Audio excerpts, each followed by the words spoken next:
Hello friends, so today we are continuing our discussion on connected body problems. So this is the last lecture on connected body problem. We had an earlier lecture on the same topic. So this is the final lecture on D'Alembert's principle also.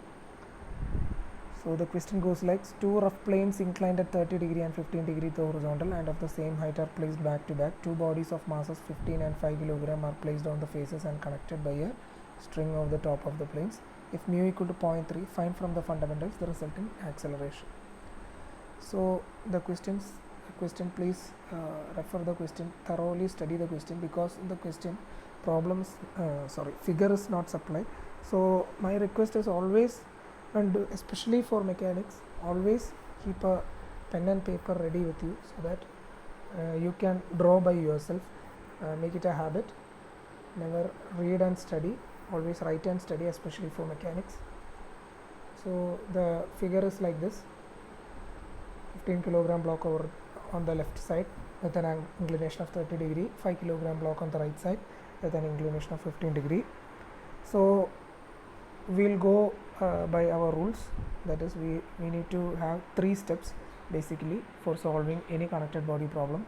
The first step is identifying the direction of motion, second step is finding out the acceleration, marking the accelerations, third step is free body diagram, and finally the calculations using D'Alembert's principle. Okay, so how do we find out the direction of motion?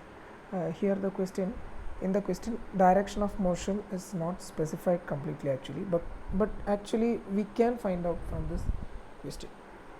See, the 15 kilogram block and 5 kilogram block. So naturally the 15 kilogram block will have a tendency to move towards the left, but based on the inclination. Here the inclination is 30 degree and 15 degree. So in this problem it is okay. Definitely we can say that 15 kilogram block will be moving downwards and the 5 kilogram block will be going upwards. Why? Because the inclination is also high. But having the inclinations interchanged, suppose for the block A the inclination was 15 degree and for the block B is 30 degree. There may arise a confusion. For that also we have scientific analysis method to find out the direction of motion. That we'll discuss in the next problem. But for the time being, for this problem, there is no need for confusion. We can find out we know the direction of motion. The direction of motion is 15 kilogram towards the left and 5 kilogram upwards, 15 towards the down and 5 towards the up. And what about the acceleration? Suppose acceleration of 15 kilogram block is small letter a. What is the acceleration of block B? It will be same as small letter a. Now we having found out the direction of motion and acceleration, next step is to find out the free body diagrams. So we will draw the free body diagrams. For the first block, the free body diagram is as seen like this: the tension towards the upward, the weight component m1g sin theta towards the downward side, and friction always against the motion. So how do we write the D'Alembert's principle?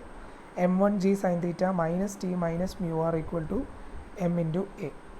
Here r can be found out from the basic knowledge of friction problems. R equal to m1g cos theta. So from that we arrive at an equation with unknowns t and a. Keep it as equation number 1. And for the block B, we have similar free body diagram. Here the motion is towards the left hand side, therefore while using D'Alembert's principle, t minus m2g sin theta minus mu r2 equal to m2a. Here also r2 can be found out as m2g cos theta, and upon solution we arrive at an equation of unknowns t and a. So here this equation is named as equation number 2. So equation number 1 and 2, both equations have two unknowns t and a. Solving, we can find out a equal to 0.42 meter per second square. So that was the required answer. What is the resulting acceleration? So tension is not need to find, but you can find out definitely. Okay, so that is that question. So now we will discuss another problem.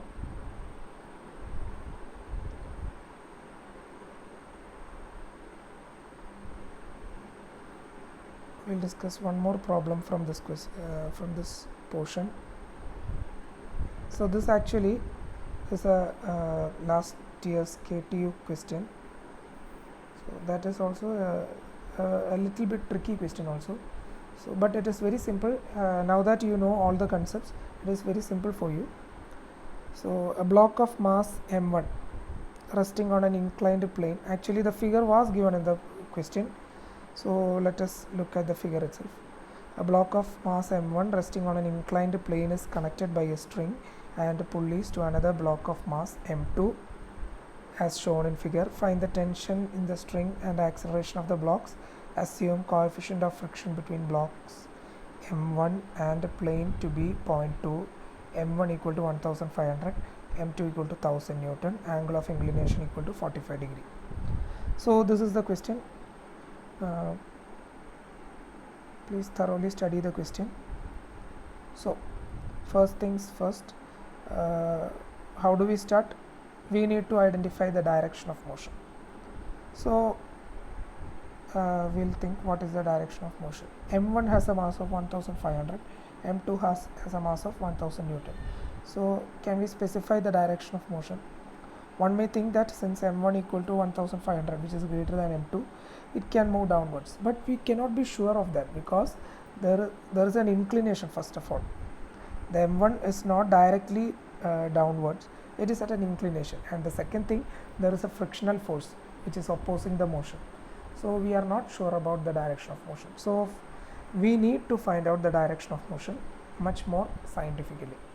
So for that, we need to analyze this problem as a static problem. That means now the system has not started moving. Actually, why did the system started moving? Why? Because there is an unbalanced force in that direction, it will start to travel. So first case, we'll think about a static force analysis. For that, let us start from m2 over here. We'll draw the free body diagrams and see. So here m2 is 1000 Newton. Question, it is given that m2 is 1000 Newton. So for the string here, it will be having definitely 1000 Newton, right?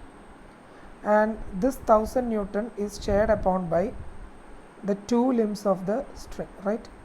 So if we draw the free body diagram, or otherwise from basic knowledge we know that this 1000 Newton will be shared by the two strings as 500 500. Since this tension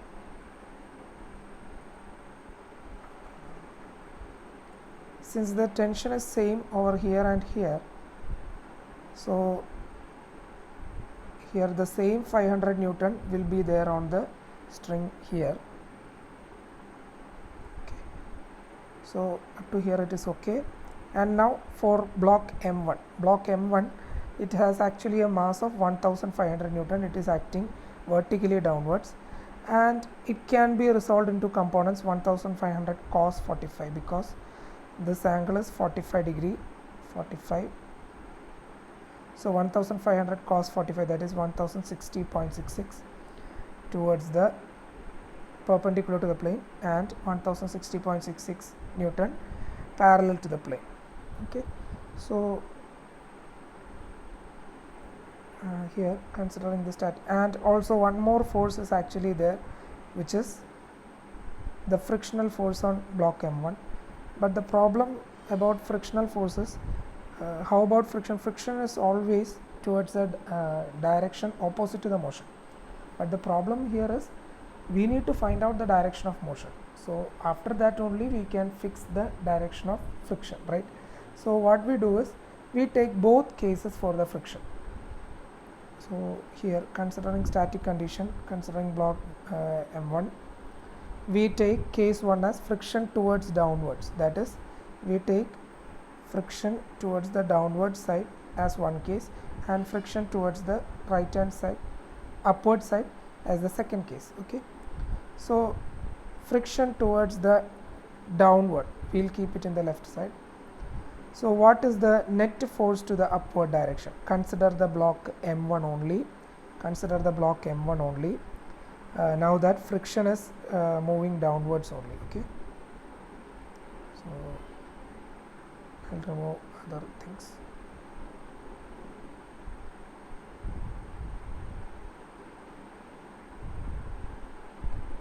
So the first case, friction is towards the right hand downward condition. So what is the net force towards the upward direction for block M1? Only this 500 Newton, right? 500 Newton. So it is 500 Newton. What is the net force to the downward direction? We have a 1060.66 Newton towards the downward direction, and also the frictional force, which is equal to mu into r, 0.2 into 1500 cos 45. So the total force is 1272.792. So towards the upward direction there is a 500 Newton, towards the downward direction there is a 1272 Newton. So what is the possible direction of motion for block M1? Since the unbalanced force is more towards the downward side, block M1 starts moving downwards, right? If we consider friction towards the downward direction. Now if we take friction towards the upward direction,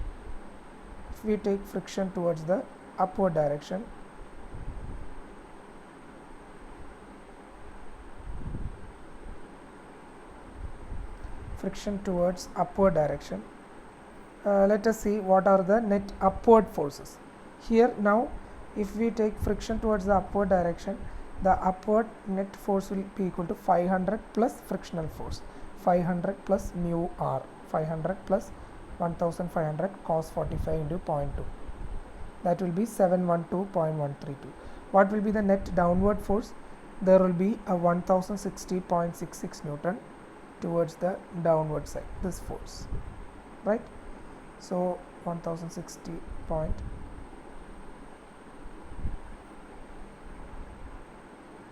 1500, sorry, 1000.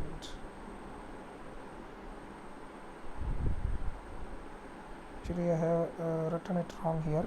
It is not 1272, it is 1060.66.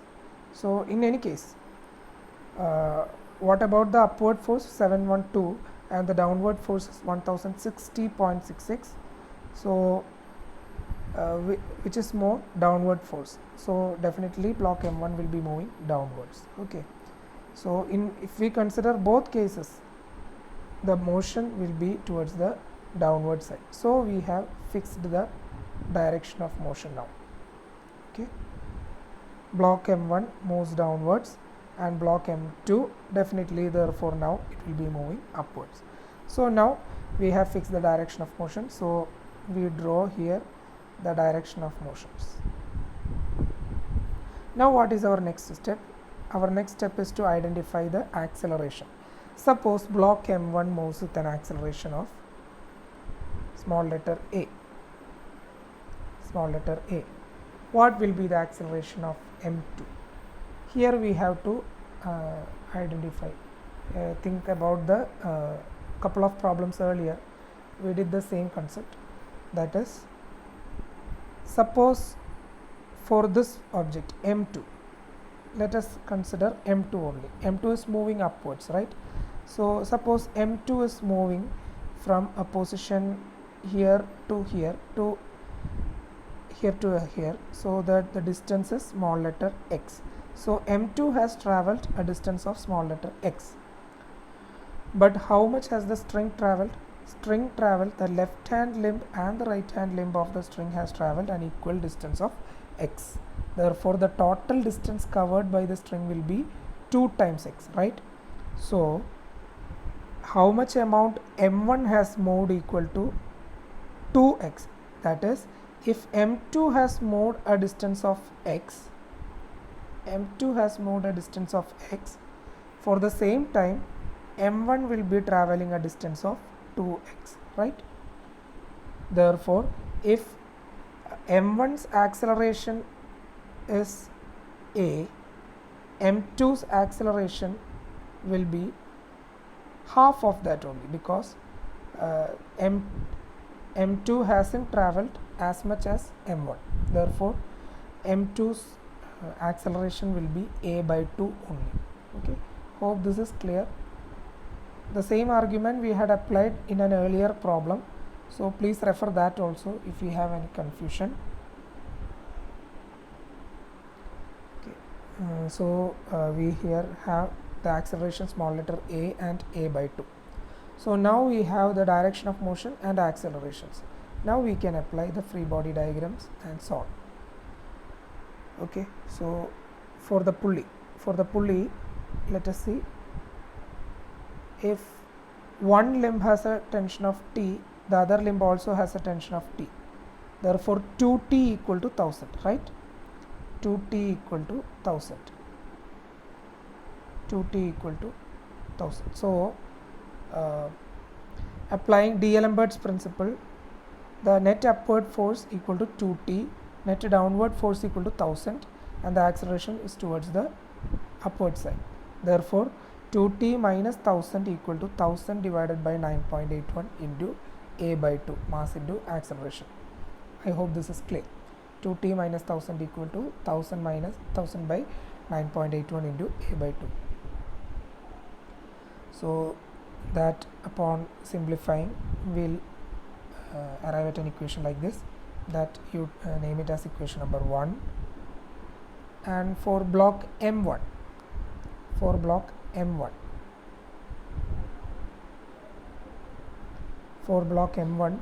we'll draw the free body diagram as we did for earlier inclined plane problems.